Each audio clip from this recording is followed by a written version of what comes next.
Welcome to the spirit world, a place that looks beautiful but is completely unpredictable. You never know when the ground might disappear beneath your feet, so stay close.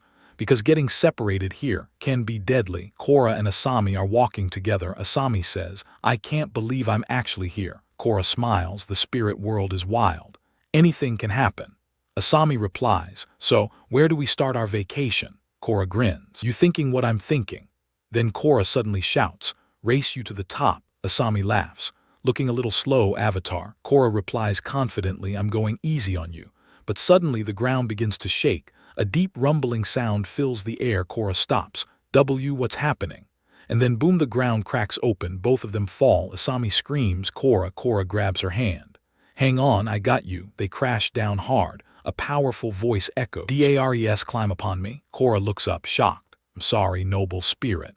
We did realize." The spirit roars, "Pesky humans." Korra shouts back, "I'm not pesky, I'm the Avatar." The spirit gets even angrier, even worse. Then the spirit says, "I didn't complain when you kept the northern and southern portals open, but creating a new portal has gone too far. Human world and spirit world should have remained separate." Korra tries to explain. "The new portal was kind of an accident. The spirit doesn't care. Leave my realm and never return." A powerful blast throws them away. Korra and Asami barely survive. Asami coughs. Korra panics. "Asami, are you okay? Talk to me." Asami breathes slowly. "I'm okay." Then she looks disappointed. "What a disaster. I wanted our first big getaway to be perfect. Not almost get us killed." "I'm sorry." Holds her hand. "We've been through worse together. I'm not going to let one angry spirit ruin our fun." Asami smiles. "You're right." Asami says, "We lost all our supplies, so we should probably go back to Republic City." Korra replies softly, "Sure." But then she says, "Before we go, there's one last thing I want to do." And Asami sit quietly. Korra says, "This has been a wonderful few days." Replies, "The best." They hold each other close. Then Asami says, "Remember when we first met and you took me race car driving?" Korra laughs. "I remember how terrified you were." Quickly replies, "I was not." Then she becomes serious. "What I remember most was how relieved I felt." Korra looks confused. "Relieved?" Asami nods. "Whole life people told me I was too wild, too emotional, too intense. But it turned out you could be just as intense as me." She smiles. "I've never had anyone who got me the way you do." Korra looks emotional. Then Korra says, "The 3 years you were gone were the longest of my life. That's when I realized how much you meant to me. I almost told you in one of my letters." Asami asks softly, "Why didn't you?" Korra hesitates.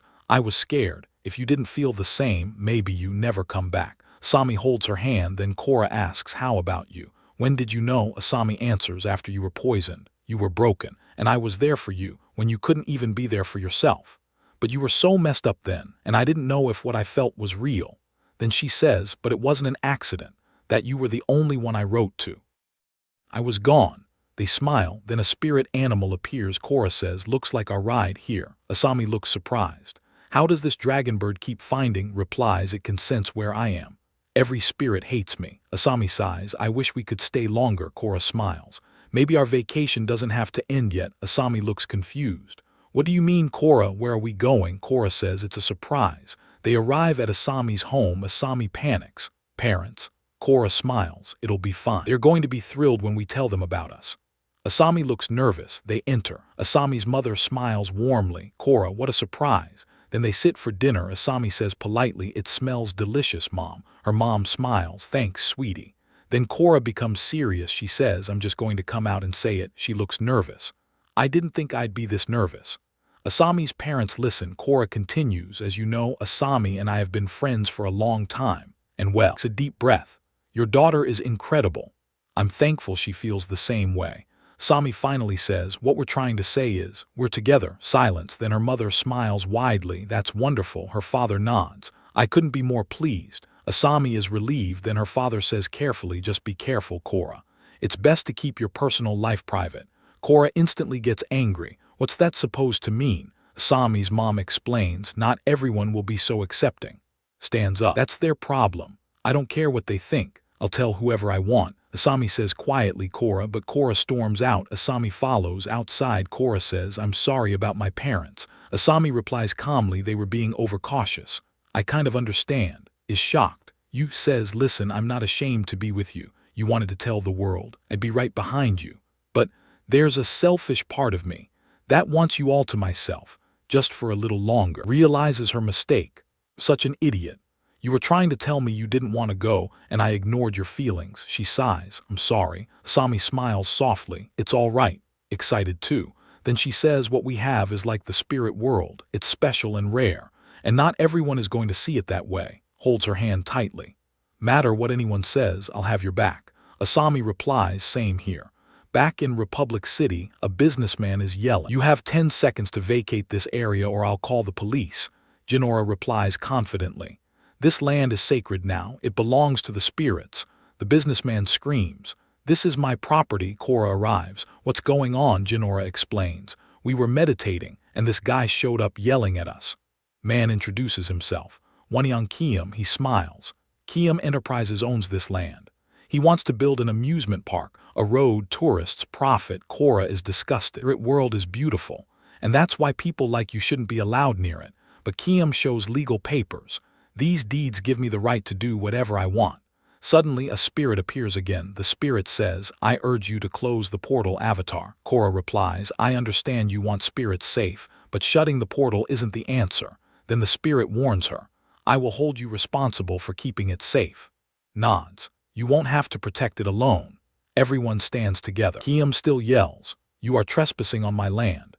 But the spirit attacks him. The man runs away terrified. Korra smirks. A little Avatar intimidation goes a long way.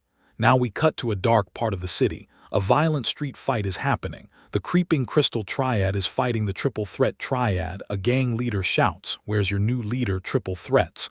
But suddenly, a masked man appears. His name is Tokuga. He fights brutally, fast, deadly. He Kai blocks people. One by one, the creeping crystals fall. Tokuga speaks coldly, make us give up.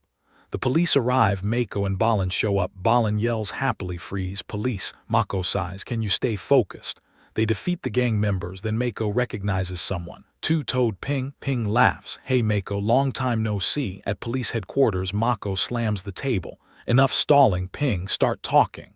I want info on your new leader. What's his name? Ping refuses. You're not getting a peep out of me. Mako tricks him. He says, your friend said you masterminded the attack. Ping panics. Mushi told you that. He's lying. Then Ping blurts out, it was all Tokuga's plan. Mako smiles. Tokuga, huh? Ping realizes he messed up. He whispers nervously, great, now I'm a dead man.